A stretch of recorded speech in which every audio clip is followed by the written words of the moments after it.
একদিন জামিল সাহেব তার মেয়ের ফোনে রাহাতের মেসেজ দেখতে পায়। রাগে তার মাথা গরম হয়ে যায়, বাড়িতে ঝড় তোলেন। আমার মেয়েকে ভালোবাসে এক গরিব ছেলে। এটা কখনো হবে না।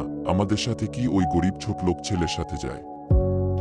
তানিয়ার মা তানিয়াকে বুঝাও ওই ছোটলোক ছেলেকে ভুলে যেতে। তানিয়ার মা তানিয়াকে বলে, মা তুই ওই ছেলেকে ভুলে যা, না হলে তোর বাবা কি কি করতে পারে তুই তো সবই জানিস। তানিয়ার বাবা এক আকাশ সমান রাগ নিয়ে সোফায় বসে আছে। তানিয়া কাঁদতে কাঁদতে তার বাবার সামনে গিয়ে বলে, বাবা আমি টাকার মানুষ চাই না, আমি হৃদয়ের মানুষ চাই। আর রাহাত অনেক ভালো ছেলে। ও গরিব হতে পারে কিন্তু অনেক ভালো মনের মানুষ। তানিয়ার বাবা কিছুতেই এটি মানতে রাজি হয় না। তানিয়াকে একটি ঘরে বন্দি করে রাখা হয়। তানিয়া কান্না করতে করতে বলে, বাবা দরজা খোলো, মা কোথায় তুমি, দরজাটা খোলো প্লিজ, আমার কথা শোনো। কেউ তার কথায় সাড়া দেয় না। তানিয়ার বাবা তানিয়াকে বলে, এ সম্পর্ক ভেঙে ফেলো, না হলে তোমাকে বিদেশ পাঠিয়ে দেব। তারপরও তানিয়া রাহাতকে ভুলতে রাজি না।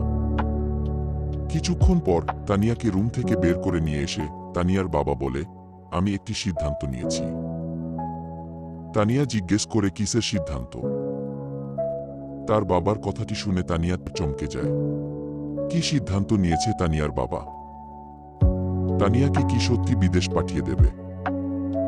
জানতে হলে আমাদের সাথেই থাকুন এবং আমাদের ইউটিউব চ্যানেলটি সাবস্ক্রাইব করে পাশে থাকুন, যেন সবার আগে আমাদের গল্পটি আপনার কাছে পৌঁছায়। পরবর্তী পর্বের জন্য অপেক্ষা করুন, খুব শীঘ্রই পরবর্তী পর্ব আসবে। ততক্ষণ সবাই ভালো থাকুন, সুস্থ থাকুন। আল্লাহ হাফেজ।